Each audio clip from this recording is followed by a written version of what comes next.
ஏன் நான் மட்டும் தான் கேம் ப்ரொமோஷன் போட்டுட்டு இருக்கேன்னா இங்க இருக்க எந்த யூடியூபருமே கேம் ப்ரொமோஷன் போடவே இல்லையோ.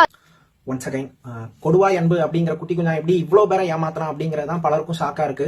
பலரும் எப்படி அந்த குருவி சைஸ் மூளை இருக்கிறவன் இவ்வளோ பேரை ஏமாத்தினான்னு. பட் அதுல ஷாக்காரதுக்கு ஒண்ணுமே இல்லை. ஏன்னா அவன் ஏமாத்தணும்னு நினைச்ச டார்கெட் ஆடியன்ஸ்க்கு அந்த குருவி சைஸ் மூளை கூட இல்லாததுதான். அவங்களதான் அவங்க எய்ம் பண்ணி ஏமாத்திருக்காங்க. ஸோ அதில் ஆச்சரியப்படுறதுக்கு ஒன்றும் இல்லை. வினோத் பாணியில சொல்லணும்னா ஏமாறணும்னு ஆசைப்பட்டவங்களுக்கு அவன் சான்ஸ் கொடுத்துருக்கான். அதுதான் உண்மை. அப்கோர்ஸ் நிறைய பேர் எப்படா ஏமாறலாம் அப்படிங்கிற மோட்லேயே நிறைய பேர் சுத்திட்டு இருக்காங்க. அண்டு அந்த கொடுவாய் அன்பா வச்சு ரொம்ப ரொம்ப சின்ன பையன், அவனை மிஸ்கைட் பண்றாங்க. அவன் ஃபேமிலியிலயோ இல்ல க்ளோஸ் சர்க்கிளோ யாரோ ஒருத்தங்க தான் இந்த மாதிரி மிஸ்யூஸ் பண்றாங்க. ஈவன் அந்த எக்ஸ்பிளனேஷன் வீடியோ கூட ரொம்ப அரோகண்டா தப்பான வியூல இருக்கு. அவனை கொஞ்சம் அவன் திருந்தணும், இல்ல அவனுக்கு சரியான கைடன்ஸ் கிடைக்கணும். அவனை இதனால அவன் வாழ்க்கையை வீணாக்குற அளவுக்கு பனிஷ் பண்ணிடக்கூடாது அப்படிங்கிறது என்னோட விருப்பம். அண்ட் அதை மீறி இந்த விஷயத்துல இருந்து சில பிலாசபிக்ல சொல்லலாம்னு ஆசைப்படுறேன்.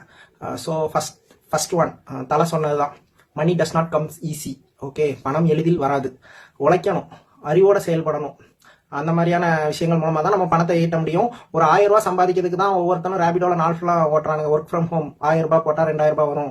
அது எப்பயுமே பிளாதான். அந்த 1000 ரூபாயை போட்டு இன்னொரு 2000 ரூபாய் அவ்வளவு ஈஸியா வருதுன்னா எல்லாரும் அந்த வேலையை பண்ணிடுவாங்க. அந்த வேலையெல்லாம் இருக்கு அப்படிங்கறது தெரிஞ்சுட்டு இல்ல நான் ரேபிடோ தான் ஓட்டுவேன், மூட்டை தான் தூக்குவேன் யாரும் தூக்கல. ஸோ அந்த மாதிரி எப்ப எந்த அறிவிப்பு வந்தாலும் அது ஏமாற்றாலதான். ஸோ கண்ணை மூடிட்டு அது பொய்னோ ஸ்கேமோ நீங்க புரிஞ்சுக்கலாம்.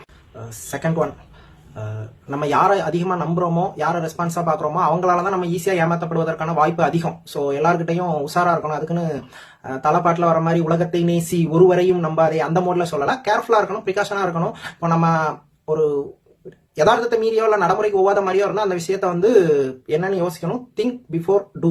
செய்யறதுக்கு முன்னாடி யோசிச்சு சில விஷயங்களை செய்யணும். அதுதான் குட் ஹேபிட். யார்ட்டையும் ஏமாறாம இருக்கிறதுக்கான வாய்ப்பா இருக்கும். அண்ட் தீன் சபார் என்னன்னா, சோசியல் மீடியால வர பிம்பம் எதுவும் எல்லாமே உண்மை கிடையாது. அண்ட் முக்கியமா சோசியல் மீடியால செலிபிரிட்டியா இருக்கிறவங்களுக்கும் செலிபிரிட்டியை ரொம்ப நம்புறவங்களுக்கும் சோசியல் மீடியா எப்படி தூக்கி வைக்குதோ அடுத்த நாளே தூக்கி போட்டு மிதிச்சிரும். ஸோ செலிபிரிட்டியை ரொம்ப நம்புறவங்களும் சரி, உச்சத்துல இருக்கோன்ட்டு ரொம்ப தலக்கணமா இருக்கிறவங்களும் சரி, சரியா இருக்கணும், தெளிவா இருக்கணும், கவனமா இருக்கணும், தலக்கணம் இல்லாம இருக்கணும். அது ரொம்ப முக்கியம். அண்ட் நிறைய குழந்தைங்க செலிபிரிட்டி ஆகுறாங்க, இன்ஸ்டால ரொம்ப பாப்புலர் ஆறாங்க. அவங்க அது மூலமா மணி ஏர்னிங் வருது, பாப்புலாரிட்டி கிடைக்குங்கிறதுக்காக தன் குழந்தைங்களையும் அப்படி மாத்தணும்னு நிறைய பேரண்ட்ஸ் நினைப்பாங்க.